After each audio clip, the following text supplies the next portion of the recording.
અમદાવાદમાં વધુ એક બેફામ કાર ચાલકે અકસ્માત સર્જ્યો છે। ટ્રાફિકથી સતત ધમધમતા રહેતા મેમનગર વિસ્તારમાં બેફામ કાર ચાલકે 5 થી 6 વાહનોને ટક્કર માર્યાની ઘટના બની। GJ1WA 5408 નંબરની અર્ટિગા કારના ચાલકે આ અકસ્માત સર્જ્યો હતો। અકસ્માતની ઘટનાને પગલે 5 લોકો ઇજાગ્રસ્ત થયા। તેમને સ્થાનિકોએ નજીકના દવાખાને સારવાર અર્થે ખસેડ્યા હતા। કાર ચાલક દારૂના નશામાં હોવાથી અકસ્માત સર્જ્યો હોવાનો સ્થાનિકોએ આરોપ મૂક્યો હતો। અકસ્માત એટલો ભયાનક હતો કે કાર પલટી મારી ગઈ હતી। બનાવ અંગેની જાણ થતાં જ આસપાસના વિસ્તારમાંથી લોકોના ટોળા પણ ઘટના સ્થળે આવી પહોંચ્યા હતા। અમદાવાદમાં વધુ એક કાર ચાલકે બેફામ અકસ્માત સર્જ્યો છે। વાત અમદાવાદના મેમનગર વિસ્તારની છે। મેમનગર વિસ્તારમાં ખાસ કરીને દિવ્યવત રોડ ઉપર આપ જે ગાડી જોઈ રહ્યા છો, આ ગાડી અકસ્માત સર્જ્યો છે અને લગભગ 5 થી 6 વ્હીકલ્સ છે તેને નુકસાન પહોંચાડ્યું છે।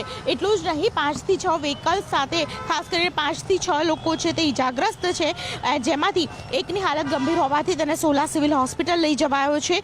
બાકી એક મહિલા અને એક પુરુષને ખાસ કરીને સોલા સિવિલ હોસ્પિટલમાં જ્યાં લઈ જવાયા છે। 5 થી 6 લોકો ઇજાગ્રસ્ત થયાના સમાચાર મળી રહ્યા છે। આપ જોઈ રહ્યા છો સ્થળ ઉપર ખાસ કરીને પોલીસ વિભાગ દ્વારા પંચનામું કરવામાં આવી રહ્યું છે અને સાથે જ કેટલાક લોકો છે તેમની સાથે પણ વાતચીત કરવાનો એક પ્રયત્ન રહેશે, કારણ કે જે પ્રકારની ઘટના છે, ઘણા બધા લોકો સવારના સમયે લગભગ 7:30ના સુમારે આ ઘટના બની છે।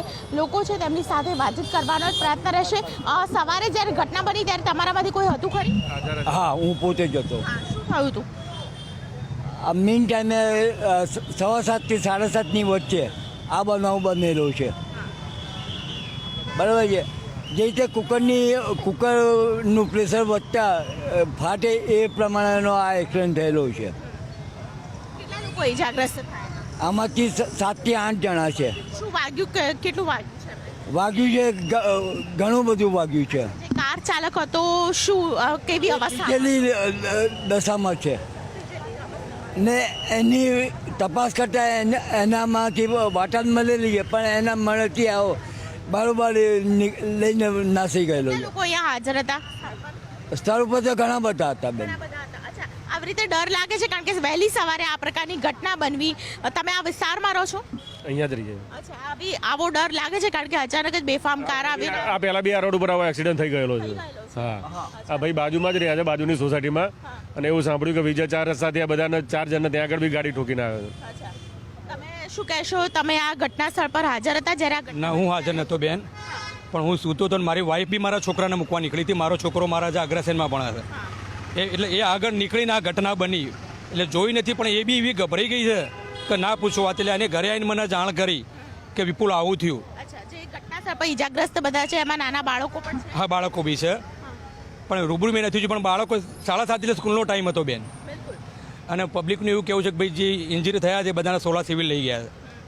દિવ્યપથ સ્કૂલ રોડ પર આ પ્રકારની જે ઘટના બની છે, આપ જોઈ રહ્યા છો કે જે ગાડી એ રીતે ફંગોળાઈ છે કે અહીં જોતા જ વિચાર કરી શકાય કે કેવી હાલત હશે। આપ રસ્તા ઉપર પણ જુઓ તો લોહીના ધબ્બે ધબ્બા છે, સાથે ગાડીઓ જે રીતે કચડાઈ છે, તે વ્હીકલ્સ જે રીતે કચડાયા છે, કચ્ચરઘાણ વળી ગયું છે અને તેને કારણે ખાસ કરીને અનેક સવાલો ઊભા થાય છે કે આખરે જે કાર ચાલક છે તે કેવી અવસ્થામાં હશે।